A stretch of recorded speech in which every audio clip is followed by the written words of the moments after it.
ദൈവത്തിൻ്റെ പരിശുദ്ധമായ നാമം വാഴ്ത്തപ്പെടുമാറാകട്ടെ. പുതുവർഷത്തിൻ്റെ പുത്തൻ പുലരിയിലേക്ക് പ്രവേശിച്ചിരിക്കുന്ന എല്ലാ മാന്യ ശ്രോതാക്കൾക്കും, പ്രത്യേകിച്ച് എൻ്റെ സഭയാം കുടുംബത്തിലെ അംഗങ്ങൾക്കും നിസ്തുല്യനായ കർത്താവായ യേശുക്രിസ്തുവിൻ്റെ നാമത്തിൽ എൻ്റെ സ്നേഹവന്ദനം അറിയിക്കുകയാണ്.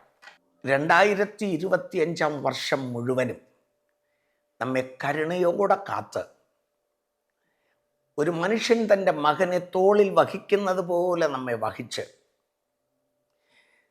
ഒരു കഴുകൻ തൻ്റെ കുഞ്ഞുങ്ങളെ പറക്കാൻ പഠിപ്പിക്കുന്നത് പോലെ നമ്മുടെ ജീവിതത്തിൽ വന്ന പ്രശ്നബാധിത സാഹചര്യങ്ങളിലൂടെ നമ്മെ ഉയരത്തിലേക്ക് പറക്കുവാൻ പ്രാപ്തരാക്കി. നാം നിന്നതല്ല, ദൈവം നമ്മെ ഇന്നുവരെ നിർത്തിയതാണ് എന്ന ഉൾബോധത്തോടെ നാം ദൈവത്തിന് നന്ദി പറയണം. നമുക്ക് ലഭിച്ചതാം നന്മകളെല്ലാം നമ്മുടെ പ്രിയൻ്റെ സ്നേഹദാനങ്ങളെന്നോർത്ത് ഇനിയും നാം കർത്താവിനെ പിൻപറ്റാം.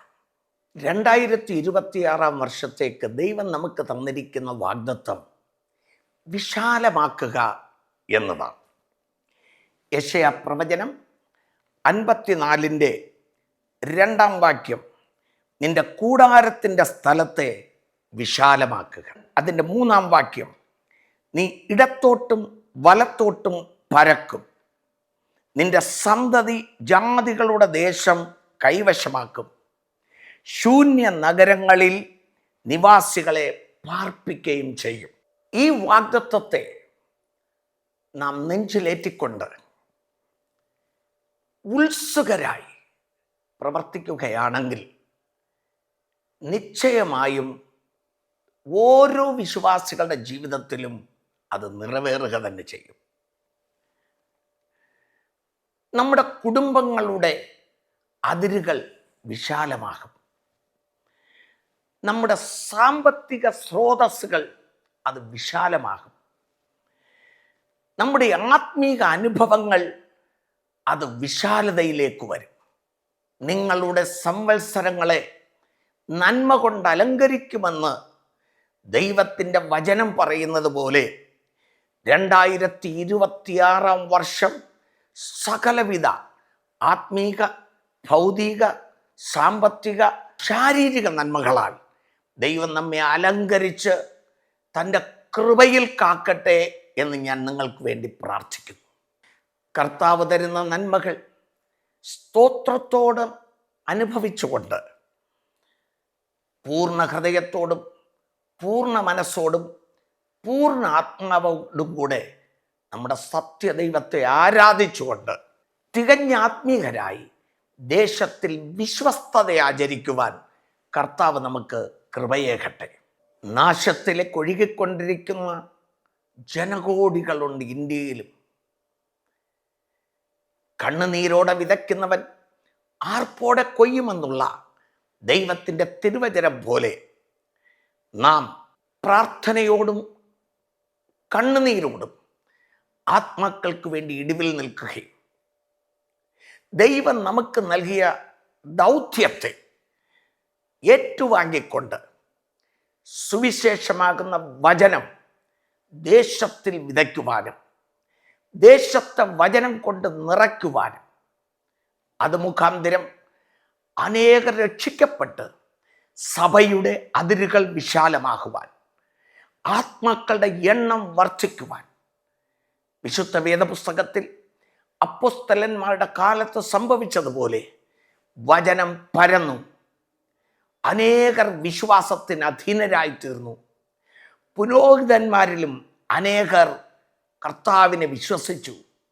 അതേ പ്രിയരെ, അങ്ങനെ നമ്മുടെ സഭ വിശാലമാകട്ടെ, ആത്മാക്കളുടെ എണ്ണം വർദ്ധിക്കട്ടെ. നമ്മുടെ ഈ ഉത്സാഹത്തോടു കൂടിയുള്ള പ്രവർത്തനം ഈ വാഗ്ദത്തത്തെ നിറവേറ്റുവാനിടയാകും. അതുമാത്രമല്ല, നിങ്ങളുടെ കൂടാരത്തിൻ്റെ അതിരുകൾ വിശാലമാകുവാൻ പ്രാർത്ഥനയോടും തികഞ്ഞ ആത്മീയതയോടും ലക്ഷ്യബോധത്തോടും നിങ്ങളുടെ കൈകൊണ്ട് അധ്വാനിച്ച് സാമ്പത്തിക വിശാലതയിലേക്ക് നിങ്ങൾ കടന്നു വരിക. ദൈവത്തെ ഉണ്മയോടെ ആരാധിച്ചും പ്രാർത്ഥിച്ചും ആത്മാക്കളെ ആദായപ്പെടുത്തിയും ആത്മീക വിശാലതയിലേക്ക് വരിക.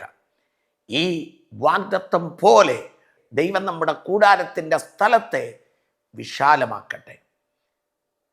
ഇടത്തോട്ടും വലത്തോട്ടും നാം വിശാലമാക്കുവാനിടയാകട്ടെ. എല്ലാവിധ അനുഗ്രഹങ്ങളും ഈ 2026 നിങ്ങൾ ഓരോരുത്തരും പ്രാപിക്കണം എന്ന പ്രാർത്ഥനയോടെ ഞാൻ 2026 പുതുവത്സരാശംസകൾ നേർന്നുകൊള്ളുന്നു. യഹോവ നിന്നെ അനുഗ്രഹിച്ച് കാക്കുമാറാകട്ടെ. യഹോവ തിരുമുഖം നിന്റെ മേൽ പ്രകാശിപ്പിച്ച് നിന്നോട് കൃപയുള്ളവനാകട്ടെ. യഹോവ തിരുമുഖം നിന്റെ മേൽ ഉയർത്തി നിനക്ക് സമാധാനം നൽകുമാറാകട്ടെ. ആമേൻ.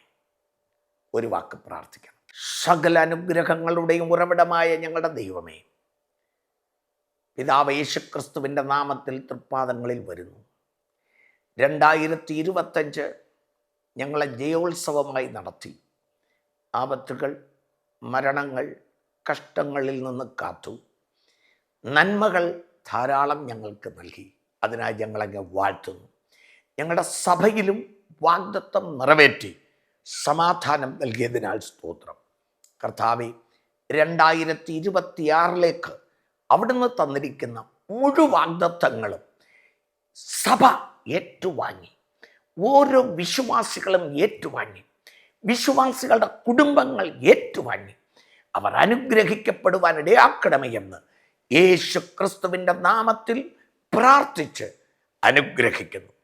2026 നിന്റെ സംവത്സരങ്ങളെ നന്മ കൊണ്ട് അലങ്കരിക്കുമെന്നുള്ള തിരുവചനം പോലെ എല്ലാ നന്മകളാലും അലങ്കരിക്കപ്പെടുമാറാകട്ടെ എന്ന് പ്രാർത്ഥിക്കുന്നു.